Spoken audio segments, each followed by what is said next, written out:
大家好，大家好，又到咗讀你聽嘅時間，我哋繼續讀遠大前程 Great Expectations。係啦，狄更斯嘅遠大前程啊！咁我哋已經嚟到故事嘅第3部啦，咁去到第41節，故事發展到咩情況？Pip 咧就話咗介紹咗provis 俾Herbert 聽啦。咁佢又同埋幫佢個provis 換衫嗰啲，改造型，好唔中意啊！點解要改造型啊？因為俾人捉啊！因為俾人認出啊嘛，係咪啊？俾人同埋可能會唔會令到佢冇咁羞恥咁樣咧？令到佢自己冇咁羞恥啦，但係點知越係咁啊，越係羞恥 play， 自己越係羞恥所以就即係點做都冇用嘅，啲搭啲粉喺塊面度都係內心都係黑㗎啦，即係覺得佢咁點樣收埋呢個通緝犯咧？呢個係好頭痛嘅。睇下Herbert 睇下會唔會幫到佢啦41節 In vain should I attempt to describe the astonishment and disquiet of Herbert when he and I had provis sat down before the fire, and I recounted the whole of the procedure. Enough that I saw my own feelings reflected in Herbert's face, and not least among them, my repugnance towards the man who had done so much for me. What would alone have set a division between that man and us, if there had been no other defining circumstance, was his triumph in my story, saving his troublesome sense of having been low on one occasion since his return, on which point he began to hold forth to Herbert. The moment my revelation was finished, he had no perception of the possibility of my finding any fault with my good fortune. His boast that he had made me a gentleman, and that he had come to see me support the character on his ample resources, was made for me quite as much as for himself, and that it was a highly agreeable boast to both of us, and that we must both be very proud of it, was a conclusion quite established in his own mind. Though, look here, Pip's comrade, he said to Herbert, after having discoursed for some time, I know very well that once since I come back for half a minute, I have been low. I said to Pip, I knowed as I had been low, but don't you fret yourself on that score. I ain't made Pip a gentleman, and Pip ain't going to make you a gentleman. Not for me not to know what's due to you both. Dear boy, and Pip's comrade, you two may count upon me, always having a genteel muscle on.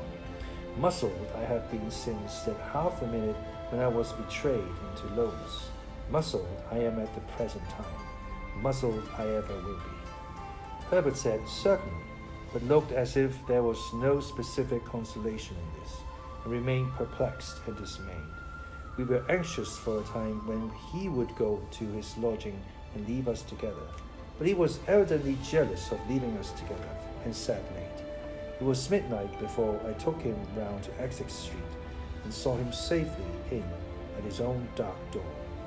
When it closed upon him, I experienced the first moment of relief I had known since the night of his arrival. Never quite free from an uneasy remembrance of the man on the stairs, I had always looked about me in taking my guest out after dark, and in bringing him back. And I looked about me now, difficult as it is in a large city to avoid the suspicion of being watched. When the mind is conscious of danger in that regard, I could not persuade myself that any of the people within sight cared about my movements. The few who were passed on their several ways, and the street was empty when I turned back into the temple. Nobody had come out at the gate with us. Nobody went in at the gate with me. As I crossed by the fountain, I saw his lighted back windows looking bright and quiet. And when I stood for a few moments in the doorway of the building where I lived, before going up the stairs, the garden court was as still and lifeless as the staircase was when I ascended it. Herbert received me with open arms, and I had never felt before so blessedly what it is to have a friend. When he had spoken some sound words of sympathy and encouragement, we sat down to consider the question. What was to be done? 點算呢? The chair that Provis had occupied still remaining there, it had stood, for he had a barrack way with him of hanging about one spot in one unsettled manner, and going through one round of observances with his pipe and his negro head and his jackknife and his pack of cards and whatnot, as if it were all put down for him on a slate. I say his chair remaining where it had stood. Herbert unconsciously took it, but next moment started out of it, pushed it away, and took another. He had no occasion to say after that he had conceived an aversion for my patron. Neither had I occasion to confess my own. We interchanged that confidence without shaping a syllable. What, said I to Herbert, when he was safe in another chair, what is to be done? My poor dear Handel, he replied, holding his head, I am too stunned to think. So was I, Herbert, when the blow first fell. Still, something must be done. He is intent upon various new expenses, horses and carriages and lavish appearances of all kinds. He must be stopped somehow. You mean that you can't accept? How can I interposed as Herbert paused. Think of him, look at him. An involuntary shudder passed over both of us. Yet I am afraid the dreadful truth is, Herbert, that he is attached to me, strongly attached to me. Was there ever such a fate? My poor dear Handel, Herbert repeated. Then, said I, after all, stopping short here, never taking another penny from him, think what I owe him already. Then again, I am heavily in debt, very heavily for me, who have now no expectations, and I have been bred to no calling, and I am fit for nothing. Well, well, well, Herbert remonstrated. Don't say fit for nothing. What am I fit for? I know only one thing that I'm fit for, and that is to go for a soldier. And I might have gone, my dear Herbert, but for the prospect of taking counsel with your friendship and affection. To go for a soldier, 咁即係當兵啦。Of course, I broke down there, and of course Herbert, beyond seizing a warm grip of my hand, pretended not to know it. Anyhow, my dear Handel, said he presently, soldiering won't do. If you were to renounce this patronage and these favors, I suppose you would do so with some faint hope of one day repaying what you have already had. Not very strong, that hope, if you went soldiering. Besides, it's absurd. You would be infinitely better in Clericus House, small as it is. I am working up towards a partnership, you know. Poor fellow, he little suspected with whose money. 即係依然都係唔知道啦。即係佢講緊，我而家做得好好啊，你都可以㗎咁樣。跟住 Pip 心諗，你真係唔知邊個幫你㗎。But there is another question, said Herbert. This is an ignorant, determined man who has long had one fixed idea. More than that, he seemed to me to be a man of desperate and fierce character. I know he is, I returned.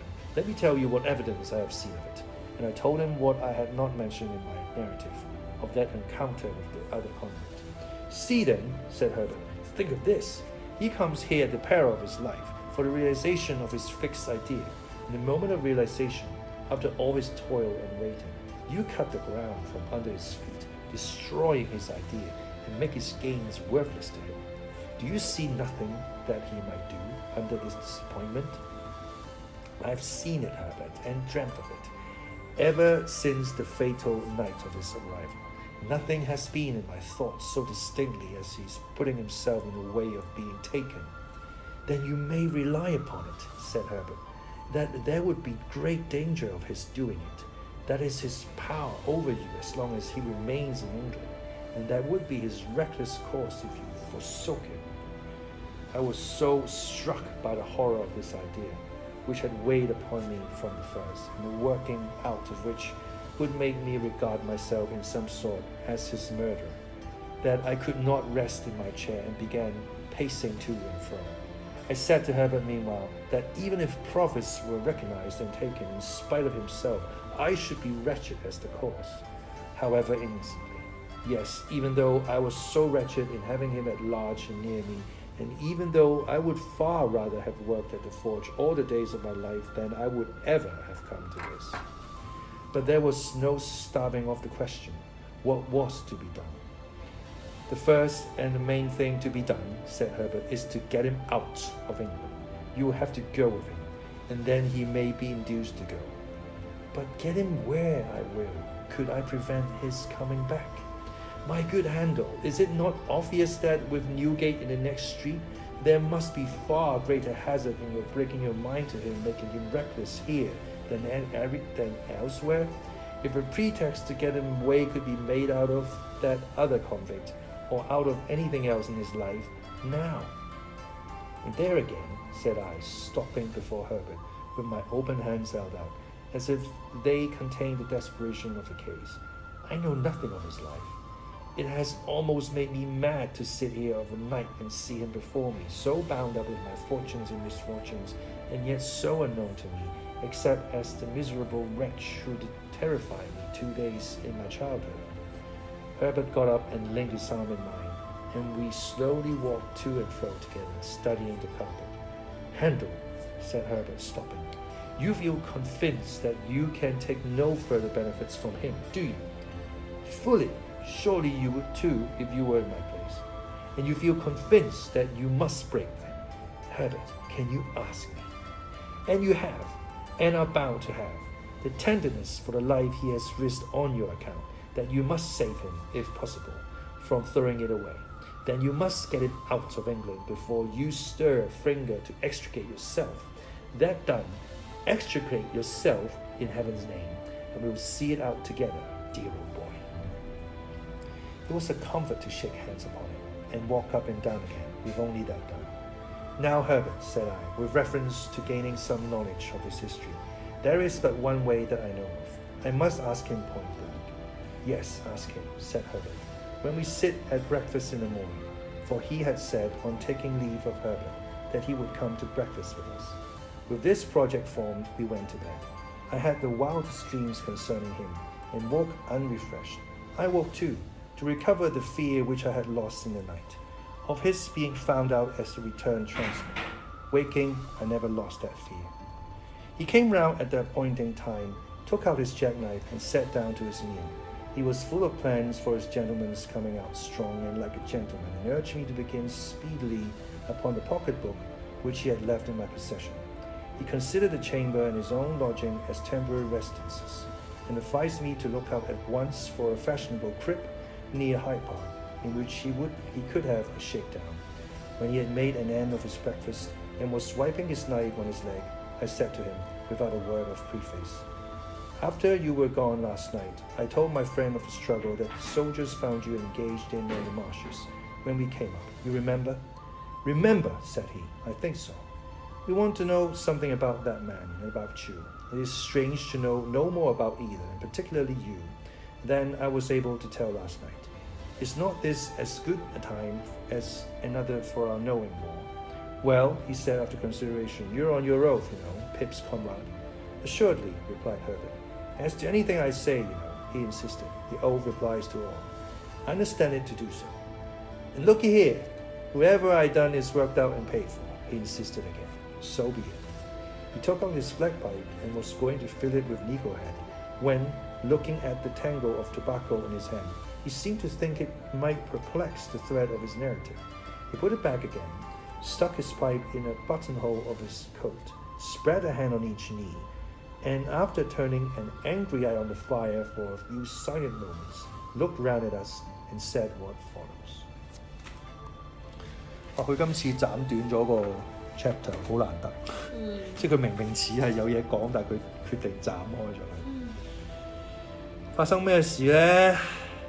咁啊，梗係要諗計整走 provis 啦，係咪？即係 Herbert 就認為你一定要同佢一齊離開英國先，離開英國之後再諗辦法，然之後你自己翻嚟。咁但係阿 Pip 都唔知點樣可以做到呢樣嘢。咁佢就話：而家就要同呢個 provis 傾一傾先。睇下佢而家想點先。咁啊要諗辦法啦，係啦，咁就即係一個好具體嘅方案，暫時係未有住嘅。都係傾下先，要再清楚知道啲嘢先。其實就係諗計趕走佢，個故事發展喺呢度。咁啊 Herbert 都 get involved 埋㗎。咁 Herbert 暫時都有叫做起咗啲積極嘅作用喺呢方面。咁可能佢比阿 Pip 冷靜啦 ，Pip 就真係跌咗入佢個深淵度咁樣，好難諗嘅。同埋佢原本係講話要殺咗佢啊，其實係諗殺咗佢㗎嘛。咁但係佢冇可能做得出㗎。咁你又唔可以殺咗佢，咁你點做咧？咁你咪帶佢離開英國先咯。係啦，又或者買通啲人去捉咗佢。但係好衰喎，又係佢俾錢佢。係啊，所以呢個 Great Expectation 其實真係一個睇到呢個位咧，你會發覺係一個好大嘅諷刺。即係你原本諗住一個小子成長嘅故事，點知你睇到呢度原來根本就唔係，呢個根本就係人性醜惡嘅一面嚇。嗰個人性嘅光輝喺佢細個9至10歲嗰時已經係消失晒。自此之後佢就踏上咗一條不歸路，就係六親不認，唔認阿 Jo， 唔認佢老豆老母，唔認佢家姐，而家連你嘅 benefactor 都唔認 ，Miss 佢都唔認㗎啦。其實去到呢個位，係咪？冇一個佢唔承認任何人，淨係中意 Estella 咯，係啊。咁但係 Estella 佢做交際花，佢都唔承認，佢都唔中意。咁都幾黑暗嘅發展喺呢度。咁睇下故事發展啦，睇下會點啦，好嘛？好，下次再講。